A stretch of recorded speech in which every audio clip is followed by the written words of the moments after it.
पे हमला करना चाहते हो, कर लो। हम्म, लेकिन मैं तुम्हें हम्म, बता दूँ कि तारीख़ फिर हलाकू खान और चंगेज़ खान को भुला देगी, लेकिन हम्म, ज़िम्मेदार तुम होगे क्योंकि तुमने अगर हमला किया, तो ये याद रखो कि हमारे पास एटम बम है और हम तो ख़त्म हो जाएँगे। हम्म, लेकिन ये याद रखो कि दुनिया में मुसलमान फिर भी होंगे, लेकिन भारत भी ख़त्म हो जाएगा और तुम ख़त्म हो गए, तो दुनिया में एक हिंदू भी बाकी नहीं रहे। हम्म, दुनिया की तमाम तर कोशिशों के बावजूद कि हम एटमी ताकत ना बन सके या एटमी हथियार ना हासिल कर सकें, हम्म, पाकिस्तान ने अपना जो है नस्बुल ऐन और मकसद पूरा किया। हुकूमतें हम्म, आती रही, तख्ते उलटते गए, लोग तख्तेदार पे चढ़ते रहे, लेकिन उसके हम्म, बावजूद एक चीज़ जो कायम रही अल्लाह की ज़ात के अलावा, वो हमारा एटमी प्रोग्राम था और उसके लिए बिल्कुल। हम अपने बुजुर्गों को जितनी दुआएं हम्म। वो कम है।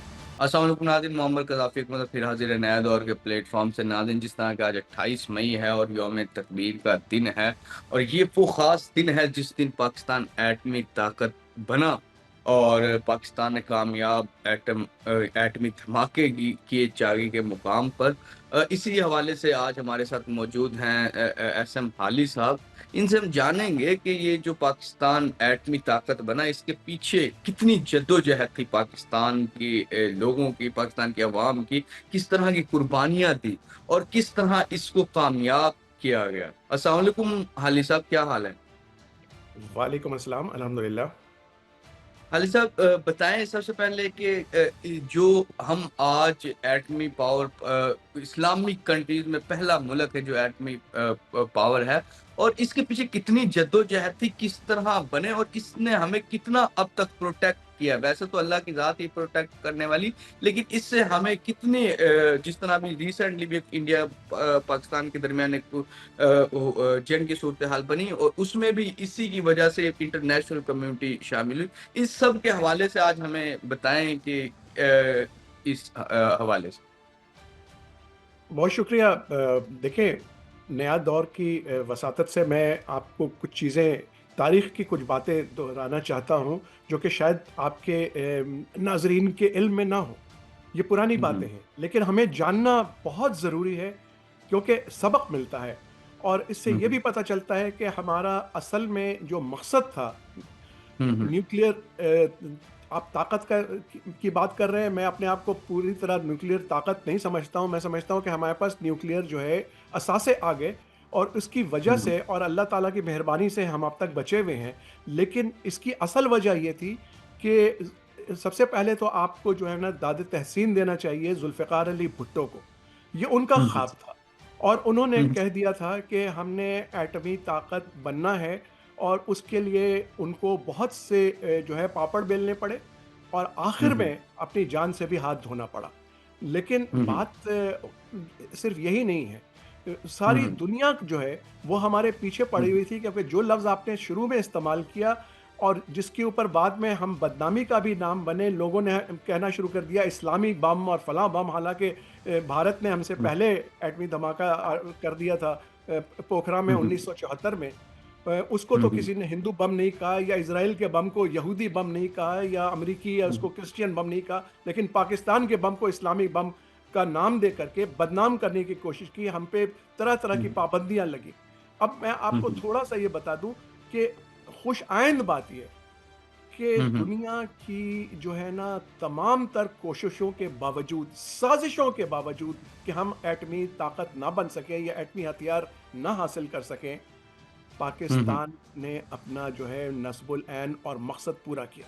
हुकूमतें हुँ, हुँ। आती रही, तख्ते हुँ, उलटते गए, लोग तख्तेदार पे चढ़ते रहे, लेकिन उसके हुँ, हुँ। बावजूद एक चीज़ जो कायम रही अल्लाह की ज़ात के अलावा, वो हमारा एटमी प्रोग्राम था और उसके लिए बिल्कुल। हम अपने बुज़ुर्गों को जितनी दुआएँ हुँ, हुँ। वो कम है। अब मैं थोड़ा-सा हुँ, आपको बताऊँ कि देखिए, हुँ, हुँ। पाकिस्तान ने भारत से पहले ही ये सोच लिया था और ये ज़ुल्फ़िकार अली हुँ, भुट्टो हुँ। का ख्वाब था। 1972 में हुँ, उन्होंने सोचा था कि हमें अपना हुँ, एटॉमिक हुँ। एनर्जी कमीशन बनाना चाहिए। लेकिन जब हुँ, हुँ। 74 में भारत ने स्माइलिंग बुद्धा के नाम से अपना जो है एटमी धमाका किया पोखरा के मुकाम पे, हुँ, तो उस वक़्त हुँ, ज़ुल्फ़िकार हुँ। अली भुट्टो ने कहा कि हम अपना बम बनाएँगे। हुँ, हुँ। 1976 में हेनरी हुँ, हुँ। किसिंजर, जो कि हुँ, हुँ। अमेरिका के सेक्रेटरी ऑफ स्टेट थे और बड़े मशहूर, उनकी बड़ी मार्का हुँ, तुलारा हुँ। किताबें हैं। उन्होंने हुँ, जुल्फ़िकार हुँ। अली भुट्टो को कहा कि आप अपना एटमी एटमी प्रोग्राम जो है उससे दस्तबरदार हो जाएँ, वरना we um, will um. Make a horrible example of you. हम तुम्हें ऐसा सबक सिखाएँगे कि त तारीख़ तुम्हें भुला देगी। हुँ, हुँ। हकीकत ये है कि जुल्फ़िकार अली भुट्टो के साथ यही हुआ। लेकिन जुल्फ़िकार अली भुट्टो का जवाब भी तारीख़ी था कि हम हुँ, घास हुँ। खाएँगे, लेकिन एटम बम हुँ, हुँ। बना के रहेंगे। हुँ, जुल्फ़िकार हुँ। अली भुट्टो का तख्ता उल्टा गया। हुँ, उनके हुँ। बाद मिलिट्री डिक्टेटर आए ज़ियाउल हक, और यहाँ पे हुँ, मैं हुँ। कहूँगा कि कम से कम ये बात हमारे हक में जाती है कि जुल्फ़िकार अली हुँ, हुँ। भुट्टो के जाने के बाद भी हुँ, हुँ। ज़ियाउल हक ने इसको बरकरार रखा। अब हुँ, आपका हुँ। ये भी सवाल था कि कैसे बचे, कहाँ बचे? हुँ। यहाँ पे आपको मैं बताना चाहता हूँ कि 1986 में हुँ, हुँ। जनरल सुंदर जी नामी एक बहुत ही खतरनाक किस्म का भारतीय जनरल था जो कमांडर इन चीफ था। उसने एक हुँ, प्रोग्राम हुँ। बनाया ऑपरेशन ब्रास टैक्स, हुँ, और हुँ। उसने अंदाज़ा ये लगाया था कि पाकिस्तान जो है ये इस वक़्त कमज़ोर है, और उसका जो प्रोग्राम था हुँ, वो हुँ। ये था कि पाकिस्तान जो कि लंबाई में है, उसको वस्त हुँ, से हुँ। यानी कि राजस्थान के मुकाम से 2 टुकड़े में तोड़ दिया जा सकता है, और अगर 2 टुकड़ों में हम बाँट दें, तो फिर दोनों हिस्सों को हम जो है उसके ऊपर कब्ज़ा जमा लेंगे। उसके लिए हुँ, 5 हुँ। लाख फ़ौज वहाँ पे खड़ी कर दी गई, और इतनी टेंशन हो गई, भारतीय नेवी भी जो है वो एक्शन में आ गई, और ख़तरा ये था कि किसी वक़्त भी हमला हो सकता है। ज़ियाउल हक, उसने उस वक़्त एक ऐसी हिकमत अमली की कि पाकिस्तान और भारत के दरमियान इन सब टेंशन के बावजूद जयपुर के मुकाम पे क्रिकेट का मैच हो रहा था, और ज़ियाउल हक साहब जो है वो तैयारा लेकर के उन्होंने ऐलान किया, भारत को बताया कि मैं आ रहा हूं, मैंने ये क्रिकेट मैच देखना है। राजीव गांधी हुँ, थे हुँ। उनके प्राइम मिनिस्टर, उनको कहा गया कि आप ज़ियाउल हक से मिल लें, लेकिन उसने कहा मैं नहीं मिलूंगा इस शख्स से, ये मिलिट्री हुँ, डिक्टेटर है, फलां है। लेकिन हुँ। उनकी जो है फॉरेन ऑफिस ने कहा कि नहीं, वो एक मुल्क का सदर है, वो आ रहा है, और अगर आ रहा है हुँ, तो हुँ। आप उससे मिलें। तो बादिल हुँ, नाखास्ता वो गए एयरपोर्ट पे और ज़ियाउल हक से मिले, और हुँ। रावी ये बताता है, और रावी कौन है, उन्हीं के भारतीय जो है मिनिस्ट्री ऑफ फॉरेन अफेयर्स का एक सेक्रेटरी जो है वो हुँ, बताता हुँ। है कि जब वहाँ से राजीव गांधी और ज़ियाउल हक जा रहे थे, तो ज़ियाउल हक ने कहा राजीव गांधी से कि तुम हम पे हमला करना चाहते हो, हुँ, कर लो, हुँ। लेकिन मैं हुँ, हुँ। तुम्हें बता दूं कि तारीख फिर हलाकू खान और चंगेज खान को भुला देगी। वो हुँ, सिर्फ हुँ। याद रखेगी राजीव गांधी को और ज़ियाउल हक को, लेकिन हुँ, हुँ। जिम्मेदार तुम होगे, क्योंकि तुमने अगर हमला किया तो ये याद रखो कि हमारे पास एटम बम है और हम तो खत्म हो जाएंगे। हुँ, हुँ। लेकिन ये याद रखो कि दुनिया में मुसलमान फिर भी होंगे, लेकिन भारत भी खत्म हो जाएगा, और तुम खत्म हो गए तो दुनिया में एक हिंदू भी बाकी नहीं रहता। ये सुनकर हुँ, हुँ। रावी ये बताता है कि राजीव गांधी जो है उसके रोंगटे खड़े हो गए, और उसके बाद उसने इरादा तर्क कर दिया पाकिस्तान के खिलाफ जो भी उनके मजमूम अज़ाइम थे।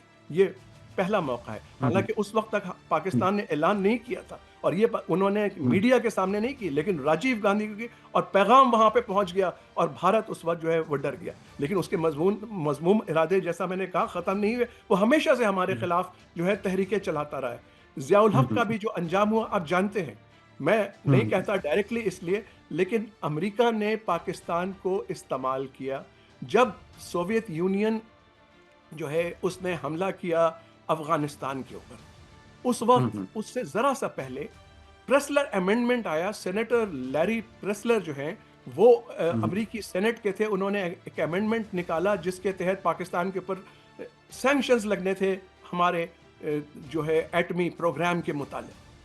उसने कहा कि हुँ, पाकिस्तान की इमदाद बंद कर देनी चाहिए, पाकिस्तान को है असलहा देना बंद कर देना चाहिए। लेकिन चूंकि वो अटैक हो गया सोवियत यूनियन की तरफ से, अमेरिका को हमारी ज़रूरत थी, तो हर साल प्रेसिडेंट रीगन और उनके हुँ, बाद हुँ। आने वाले वो अमेंडमेंट हुँ, जो है वो वेवर देते रहे उसके के तहत हुँ, हुँ। कि पाकिस्तान की हमें बिल्कुल। ज़रूरत है। पाकिस्तान जो है वो सोवियत यूनियन के खिलाफ महाज खड़ा कर रहा है। बाकी हुँ, हुँ। तारीख में आप जानते हैं क्या हुआ। जिस हुँ, हुँ। दिन वो जंग खत्म हुई उसके अगले दिन, अच्छा, पाकिस्तान ने उस पे इतराज भी किया कि भई ये लैरी प्रेसलर साहब हमारे खिलाफ क्यों सैंक्शन लगा रहे हैं? भारत का भी एटमी प्रोग्राम है, उस पे क्यों नहीं लगाते? हुँ, हुँ। लेकिन जनाब हुँ, उनकी हुँ। नीयत खराब थी, क्योंकि उनकी आँखों में खटक रहा था इस्लामी बम जिसको वो कहते हैं। लेकिन अल्हम्दुलिल्लाह अल्हम्दुलिल्लाह हम कायम रहे। जिस दिन प्रोग्राम खत्म हुआ, लैरी प्रेसलर अमेंडमेंट फिर आ गया। उस ज़माने में मैं ज़ाती बात बताऊं कि मैं अमेरिका कोर्स के लिए जाने वाला था, क्योंकि जो हमारा स्टाफ कॉलेज के लिए क्वालिफाइंग एग्ज़ाम होता है उसमें मेरी अव्वल पोजीशन थी और मुझे अमेरिका कोर्स के लिए मुंतखब किया गया था। सामान तैयार था, जाने वाला था कि लैरी प्रेसलर अमेंडमेंट आ गया, जिसके तहत न सिर्फ हमारी फौजी इमदाद बंद कर दी गई, फौजी कोर्सेज भी बंद कर दिए गए। खैर वो अलग बात है। हाँ, ये बहुत मेरे लिए बहुत छोटी सी ये कुर्बानी थी। लेकिन असल बात ये है कि इसके बावजूद हर तरफ से, हर महाज से, मीडिया से, डिप्लोमेटिकली कोशिश की गई, तरह तरह के इल्ज़ाम तराशे गए और हम पे जो है ज़मीन तंग करने की कोशिश की। लेकिन मैं दाद देता हूँ ना सिर्फ हमारे लीडरों की, बल्कि हमारे साइंसदानों की, हमारी अवाम की, जिसने अज़्म जो है ये इसके ऊपर कायम रहे कि हमने एटमी असासा जो है वो सर, नवाज शरीफ के दौर में जब ये किया गया तो सुनने में आता है कि नवाज शरीफ पे भी बड़ा प्रेशर था कि ये बंद तो गया था, लेकिन पब्लिकली इसका अनाउंस करना और इस तरह की चीजों में भी। देखिए, बात ये है कि शायद हम उस वक्त भी ना करते। और जैसा मैंने आपको बताया, एक बात, एक जो है बड़ा मशहूर मुहावरा है कि कामयाबी के कई बाप होते हैं और नाकामी जो है वो यतीम होती है। कोई चीज़ कामयाब हो जाए तो बहुत से लोग उसका क्रेडिट लेते हैं। बात ये है कि असल जो है हम खामोश रहते। हमने अभी तक ऐलान नहीं किया था कि हम एक एटमी हथियार हमारे पास हैं। लेकिन 1998 में भारत ने पहले जो है वो धमाका कर दिया और उसकी वजह वही थी जो अभी मई 2025 में गलती की है उन्होंने, कि उन्होंने जो है समझ रहे थे कि हमारे पास एटमी असासे अभी नहीं है, या अगर हैं तो वो किसी पता नहीं किसी छोटी मोटी स्टेज पे है और हम दबाव में आ जाएंगे। उन्होंने ऐलान कर दिया, धमाका कर दिया। अब हमारे लिए करना इसलिए लाजमी था क्योंकि उसके बाद फिर वो अपने जो है उनके जंगजू मैदान में आ गए। जिस तरह अभी आपने मई 2025 में, बल्कि 22 अप्रैल के बाद से आपने देखा कि उनके मीडिया वाले, उनके रिटायर्ड जर्नल, ये वो आके तलवारें लहरा करके जो है बीजेपी के लोग वो शोर मचा रहे थे कि हम पाकिस्तान को तहस नहस कर देंगे। तो उस वक्त भी उन्होंने कहा हमारे पास तो एटम बम है और हम तुम्हें खाक में मिला देंगे। तो इसलिए धमाका करना ज़रूरी था। नवाज शरीफ साहब उस वक्त हमारे वजीर आज़म थे, लेकिन ये फैसला ज़ाहिर है एक फ़र्द का नहीं था, ये पूरी कौम का था, जिसमें पूरी कौम से मेरी मुराद ना सिर्फ हमारे फ़ौज है बल्कि अवाम भी थे। मुझे याद है क्योंकि मैं उस वक्त हाजिर सर्विस था और हम लोग जो है हमें पता था कि क्या ख़तरात हैं। उस वक्त जो हमारी इत्तलात है, इजराइल ने भी लाके तैयारे खड़े कर दिए थे श्रीनगर के पास कि अगर हम अपना एटमी जो धमाका करते हैं तो उससे पहले ही वो हमारे असासे उड़ा दें। बात यह है कि मीडिया को भी बुलाया गया, सारे जितने अखबारात और उस वक्त प्राइवेट टीवी चैनल तो नहीं थे, लेकिन रिसाले और जितने, मैं कहता हूं कि जो हमारे दानिश्वर थे, उनको बुलाया गया और नवाज शरीफ साहब से मीटिंग हुई और उन्होंने राय ली और एक जबान होकर सबने कहा कि इस वक्त अगर आपने जवाब नहीं दिया तो ये हमारे लिए खुदकुशी हो। देखिए, अमेरिका के उस वक्त प्रेसिडेंट थे, कौन साहब थे आप बताइए? बुश? नहीं जनाब। ये दो हिलरी क्लिंटन के खाविद का क्या नाम था? बिल क्लिंटन साहब। बिल क्लिंटन, बिल क्लिंटन, बिल्कुल जी जनाब। बिल क्लिंटन साहब ने तरह तरह के जो है ना वो लारे लगाए कि आप एटमी धमाका ना करें, हम आपको ये एड देंगे, हम वो देंगे। लेकिन अवाम जो है वो अपनी हुकूमत के पीछे खड़ी थी और उसने कहा कि कोई लालच, कोई रिश्वत नहीं लेनी है, हमने ये धमाका करना है। और वो तारीखी, एक मैं छोटी सी आपको और बात बताऊं कि 1976 में मैं फ्लाइट लेफ्टिनेंट था और हम लोग बलूचिस्तान और चागी वगैरह के मुकाम के ऊपर एरोमैग्नेटिक सर्वे कर रहे थे। ये चागी की पहाड़ी के ऊपर मैंने बारहा फ्लाई किया क्योंकि हम मादनियात की तलाश में थे। उस वक्त पता नहीं क्यों दिल में चागी के ऊपर से जब गुजरते थे ना तो एक थरथरी सी महसूस होती थी।